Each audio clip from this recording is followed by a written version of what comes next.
Guys, I share Legends. Welcome to the video. Sending some love, some positive vibes your way, especially if you need it out there today. So today, I want to talk all about PvP, about the arena. Now, whether you're afraid to play, whether you're a Kraken, whether you're early game, mid game, end game. Show me the money!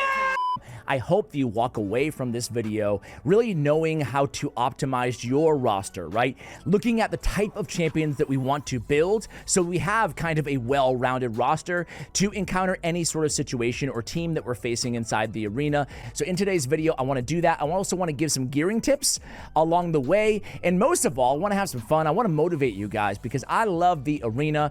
I finished top 100 of live arena seasons the first season, and I learned so much that I really kind of got my juices flowing too. I wish Live Arena was better in the game, like in terms of the structure, the infrastructure around it or lack thereof, because I think it's the most compelling game mode. I would love friendly battles, but hey, that's another video for another day. So let's get to it here. I want to like distill this down into 4 basic roles that you can have on your team, right? Or on your roster, I should say, right? Because your teams are going to vary. You know, we can just speed farm Great Hall, which is like the #1 way that we kind of get used to the arena, to get acquainted with the arena in this game. And in that case, you can run a blender, you can just run a super fast arena team and take your L's. I was never super concerned with losing in Classic Arena. You know, if you're trying to min-max every single one of your arena refills and stuff like that, sure. But for me, I just tried to get him in and then get out as quickly as possible so I can move on to the 1,000 other things in raid. But then after that, you get to a point in this game where you kind of want to refine your roster, your strategy, right? And that is going to require some ability to be malleable, depending on the team that you want to face, or if you're in live arena while you're drafting your team. So the 4 roles are going to be reviver / support, control champions, boosters, speed boosters, and nukers. So let's start with nukers because they're pretty easy, pretty basic. So I recommend building at least 1 nuker of every affinity on your account. Affinities matter a lot. Newsflash, you heard it here first. Affinities in the arena, well, everywhere in the game, let's be real. Whether it's debuffs or weak hits or strong hits or everything in between, right? It matters tremendously. You really want to try to draft in live arena or just position your squad because you could see the entire team, obviously, in classic arena. Tag team, I mean, who plays tag team arena, right? Other than faction war keys. But you really want to pay attention to affinities. They matter a lot. So it would behoove you to have at least 1 of the force, of the magic, and of the spirit affinity nukers built and ready to go on your account, right? So, and then having maybe a void or 2, right, is always good. Void is generally very, very good in PvP, as it is everywhere, because you don't need to worry so much. But in the arena, it's a little bit different, because if you're going against a bunch of magic champions on the other team, well, it'd be better to have a spirit team, a strong spirit team, than a void team. So void is good all around, but having built, you know, colored nukers in terms of the affinity, of course, that's going to be the way to go, right? So, nukers. What else do we want on a nuker? What else do we want to build, you know? So, okay, we got a check mark against all of the affinities. 1 magic nuker, maybe 2 magic nukers because they're so popular. There's so many good ones out there. And then after that, I highly recommend going with at least 1 block revive champion, right? Block revive is so powerful because everything's a freaking reviver in this game.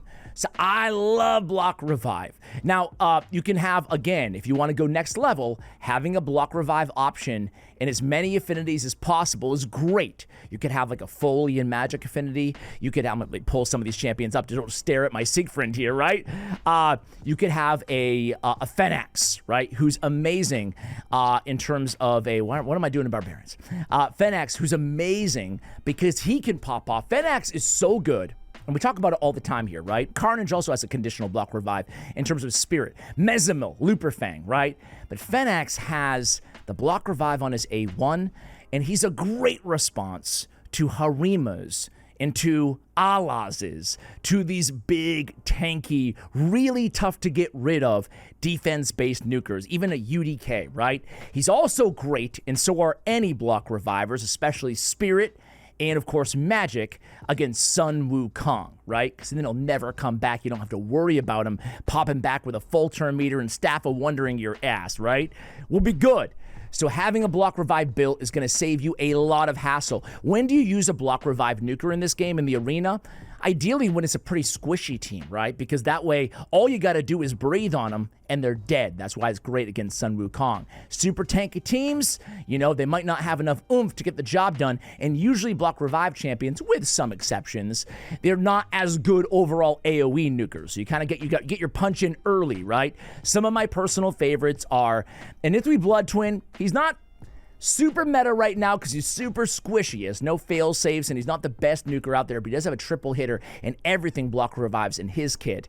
Fenax, as I already mentioned, and Embrys, right? Embrys is such a big threat once you unlock him because, sure, his base form is fantastic, but even if you lock him out on his alternate form, similar to Fenax, only in Force Affinity, he has a pretty hard-hitting block revive on his A1. I don't know about you guys, but when I see Embrys on his second form, I actually get more scared of that A1 than I do that hard-hitting Atomize, because I know my champions will never be coming back from that A1 ability, right? So there's a lot of block revive champions. I made a whole video covering like 26 of them, every single one in the game, which I'll try to remember to link for you guys in the description below. What's the best way to build a nuker? Well, savage, lethal, merciless. Say it with me, savage, lethal, merciless. So 9-piece merciless, actually 6-piece to get the ignore defense is fantastic, but you can only use merciless. I'd only advise using merciless on nukers who have a survivability mechanic in their kit, like Rotos, right, for example, or like a Siegfried, for example, right? Most nukers, we're gonna go with the obvious: savage, lethal, and stone skin. I think it's a good time to mention, as we transition out of nukers, something about gearing in general. Generally speaking, we want almost all of our champions outside of speed boosters in stone skin. That's not a rule because there's a lot of exceptions, right? Or maybe it is a rule with a lot of exceptions. Either way, we want to be very let me just, do I have a nuker built yeah. So savage stone skin, a classic nuker build, right? Lethal stone skin. That way they have the protection and they have the ignore defense. Obviously on masteries, we want to make sure we're picking up Helm Smasher, right? Some important nuking masteries: Ruthless Ambush. I like it. The first hit hits harder, right? Some champions bring it down. Most importantly, though, Helm Smasher. Having some counterattack with Retribution is always good as well. Anyway. I don't want the Lavaborn skin. Actually, I do want the Lavaborn skin, but I'm not going to buy it, damn it. I'm not going to buy it. Okay.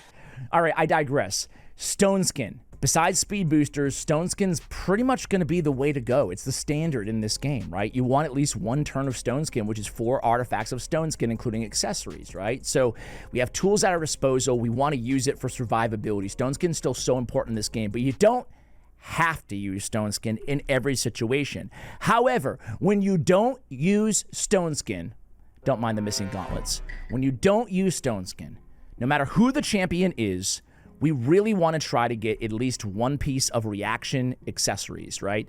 Reaction, I cannot understate, or I cannot overstate, excuse me, I can certainly understate how important reaction accessories are in the arena.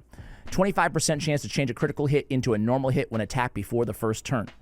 They don't have stone skin to protect them, but they can mitigate, you know, obviously damage, critical hits, and also, survivability, right? So reaction is going to be super important. So like on my Harima, for example, she should have a savage, but I have some defiant. I have triple reaction because it all stacks. That's going to be a lot of protection for her until she gets her turn, right? So it can stand in place. Triple reaction, or double reaction even, can be a good mitigation tool if you don't go stone skin on certain champions, okay? And that applies not just to nukers, to any champion in the game.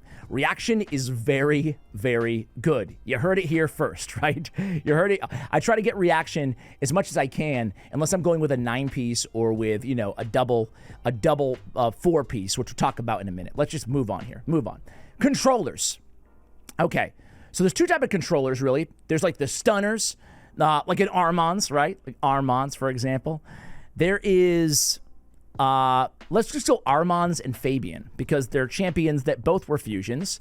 one 2 years ago, one year ago, and one more recently.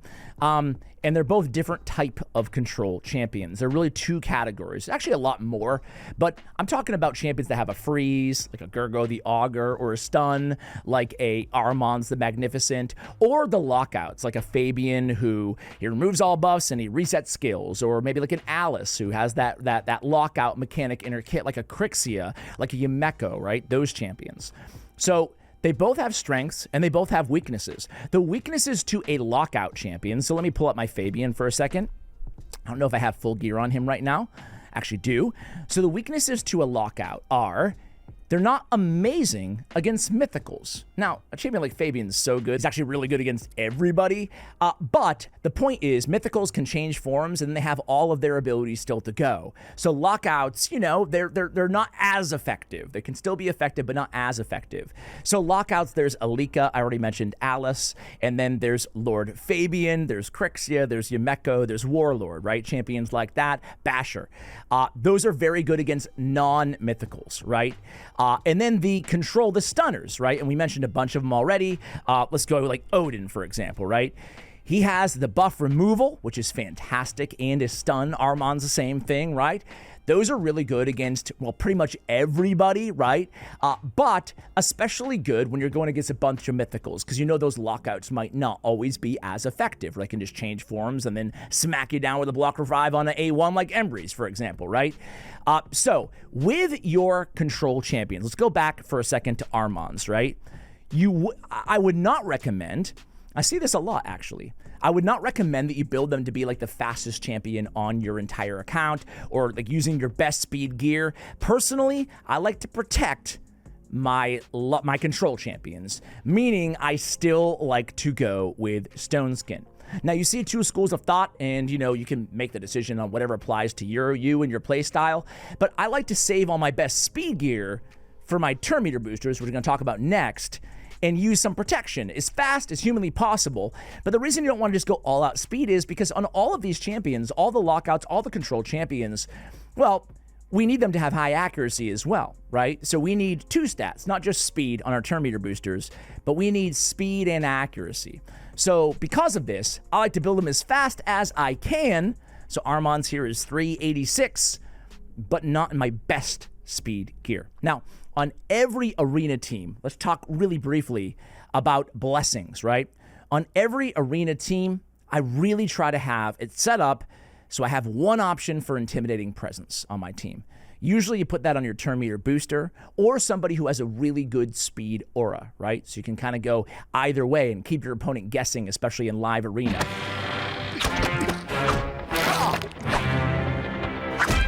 You don't have to have it on everybody. Overkill is a thing as well, right? Now there's another blessing that we should talk about as well. Intimidating presence, again, I like to try to go with two. In live arena, for example, I like to draft 2 speed lead auras. That way, if they ban one, I can still have a chance at going first, right?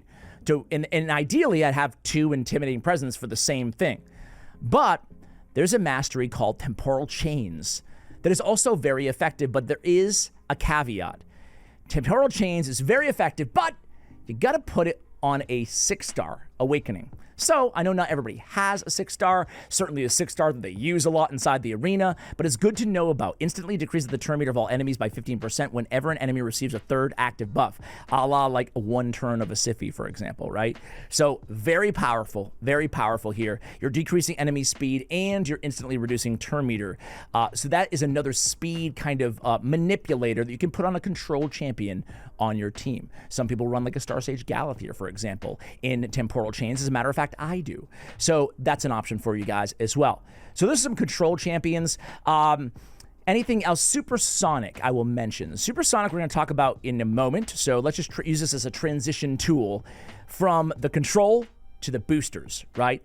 Supersonic is, see, on Crixia, for example, I want her to go first, but she's not in my best speed gear, but she's pretty damn fast. She's 422 speed on my account, right?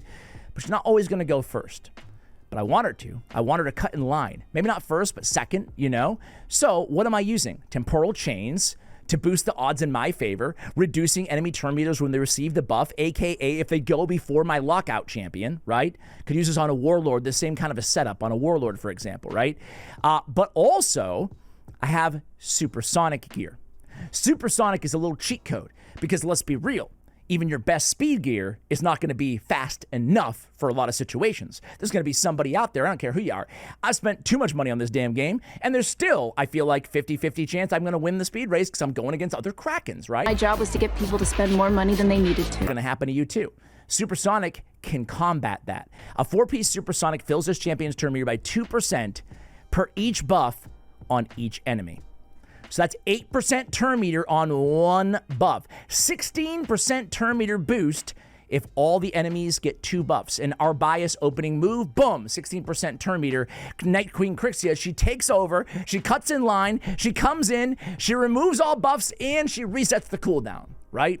That's the power of not just Temporal Chains, but Temporal Chains and Supersonic, or just Supersonic alone.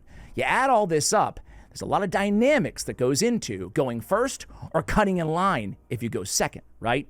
Now, boosters. I'll start with what I just finished with. Supersonic gear. Super, super powerful. This can be a game changer. It can allow you to win a speed race. Otherwise, you should have lost, okay? So don't sleep on Supersonic. When we talk about speed boosters, these are the champions that you don't have to put stone skin on. The exception to the rule here, right? These are the arbiters of the world, right? It's kind of our first kind of speed booster on all of our accounts, right? Arbiter. On our speed booster, ideally we're looking for 30% turn meter fill, right? On all allies. Ideally, we're also setting them up with an increased attack, maybe an increased accuracy, right? Now, there's other turn meter booster options out there, like a Shuzen. It's a 20% turn meter fill, but it's also a 20% turn meter depletion. You got to be careful when you deplete the enemy's turn meter in the game, especially nowadays. You have to be very careful of Marius's. That applies to Lysandra, that applies to Shuzen, that applies to freaking Diabolist, that applies to Lazarius, right? You got to be careful when you manipulate the enemy's turn meter because Marius is everywhere. I digress. 30% turn meter boost is what you're looking for, and you're looking to put the best speed you have on these champions. We mentioned this before here on the channel, but it bears repeating again. How do you tell which champion should be your main speed booster on your account, right? Well, banners. You start with banners. There's 4 factors. Their base speed. Let's just say you have a bunch of 30% turn meter fillers on your account. What's their base speed? A. Do you have them fully awakened or fully empowered? If not, what is the awakening empowerment speed that they get? It's all about speed.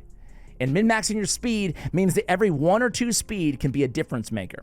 What relics do you have? Can you put your best speed relic, clearly not on my Arbiter here, but let me just look at my fastest champion right here. I have Lazarius, my only mythical relic. I have 1, and I have it on Lazarius. He's my speed booster on my account, right? Gotta be careful about Marius. I ban him all the time. That's my way around that, right? But you can get speed even with a second stat on Wand of Submission, for example. 6 speed is really good at level 12, right? So we're looking for a speed relic is what I'm trying to say, right? What other things do you want to do to ensure that you're going the fastest, or to know who to actually put your best speed gear on? Again, it's all about the banner. The banner. We talked about masteries. We talked about empowerment. We talked about awakenings. We talked about relics. But go to your collection, filter by banner, go to equipped, go all the way down to hide set filters, check that off above my head, and then go to priority stats, speed, boom, high. These are the best banners on your account, including all of, in each of your factions, right? So you basically go and you look, okay, my best Knights Revenant banner is 42 speed, right? I'm covering it right now, but you guys get the point. There it is. And then you can just go look at all your factions. Sacred Order, oh, I have 35 speed, right? I have this speed, whatever. You just keep looking, and then if you have a faction that stands, like my Orcs, not the fastest compared to the other banners, right? If you have a faction that you're like, whoa, that's a lot of speed, then look to see if you have a good speed champion, a good option in that faction, awakened, empowered, or whatever, and that might be your answer, right? So we want to aggregate all this data and then put together the best turn meter boost that we possibly can in our account. Now, using Hell Hades Artifact Optimizer is really a game changer because it's very hard to piece together your best speed gear. Because there's so many different variable sets nowadays. What kind of speed are we going to be putting on our turn meter boosters? Talked about supersonic. We talked about banners being so important, right? Speed sets. Let me just go and show you guys, right? Speed sets, 12%. It's old school, but they're still freaking good, right? Divine speed. Don't sleep on divine speed. Can still get 12% speed, of course, right? Supersonic we talked about. And then pinpoint and rebirth. Very important to know about, right? On your accessories, on your speed booster, right? Rebirth is very hard to get. But rebirth and pinpoint have something in common. Both of these two-piece sets, and you can use accessories, give 10% speed. 10% speed off of your ring and your amulet is huge. So you really want to get your ring and your amulet to be pinpoint, right? It can be rebirth too, but pinpoint's easier to farm. We've had longer with the set in event dungeons and whatever. So put pinpoint, for the love of God, on your turn meter booster as well, right? I think that's pretty much it for boosters. Let's talk about revivers in support champions. Now, compared to all the other categories, I personally think that revivers and supports are fairly easy to build. Nothing's easy to build in this game. You have more options, right? Now, you guys already know, if you've been watching this channel for any amount of time, that I think that Relentless Gear is a great option, especially if your Reviver brings a lot more to the table, right? Like a Raka Viletide or a Marichka the Unbreakable, for example, right? Now, Marichka's a passive Reviver versus an active Reviver. We'll talk about the difference between the two in just one moment. But how do we build our Revivers? I like to build 2 Revivers in really good gear. Actually, 4 Revivers in really good gear. I like to draft at least 2 Revivers in live arena every single match, and I like to draft my Revivers early and then draft my Nukers late. We want to be reactive with our Nukers. We'll use Sify and Rotos as an example. Sify's going to help you out on almost every team. Sure, they can draft like a Volcanos or a Nell and ruin your day. There are counters to almost every champion in the game. However, keep in mind that Revivers are always going to be able to revive and support and heal and do whatever they're going to do. Whereas Nukers, there's easy ways to counter and mitigate Nukers. Affinity being first and foremost, but like a Rotos is a UDK, for example. He's negated. A Harima, for example, right? So I like to draft, for that reason, support and revive early and then wait for Nukers, right, in live arena. Anyway, I love Stone Skin. You can go 2-turn Stone Skin, a 6-piece Stone Skin. It's fairly easy to do now that we have access to accessories as well. Or you can go with Relentless. I love Relentless plus Stone Skin combo. You guys know that I use it all the time, and I think it's an absolutely insane game changer that not enough players take advantage of. Stone Skin Relentless. When I get so many extra turns on my Star Sage Galaxy or my Marichka, and it changes everything. It changes everything. So I love Relentless, right? Back to the number, the quantity. I want to have at least 2 Revivers, active Revivers. Active Revivers are a champion like a White Queen or anybody for that matter. Anybody who revives, an Elva. Someone who simply has an active skill that revives. I also like to keep an eye out for passive revivers. That is, there's a lot of them nowadays, but they're generally hard to get, right? Lazarius, Nice, Marichka. These are champions that literally have a revive on their passive, but there's a lot of them. Odin on his A3, for example, right? There's a lot of these champions in the game now that when they do something, take a turn, when they're the last to die, whatever it may be, they're reviving somebody. Gamaran is another one, right? These champions are really good. Lazarius is another one. Nice is another one. These are mythicals, not all of them, but some. So they're hard to find, but keep an eye out. These flexible revivers that serve other utility as well, super strong. Sulfurion, right? He's not a passive, he's an active, but he's also a Stone Skin popper. So I love a champion that brings a extra utility when we talk about supports in the game. So again, I love 4 revivers built for the arena at my best gear. 2 actives could be like a Sify, a Duchess, a Pythion, a Cardinal, for example. And then passives, Odin, Gamaran, Lazarius, Marichka, Nice, right?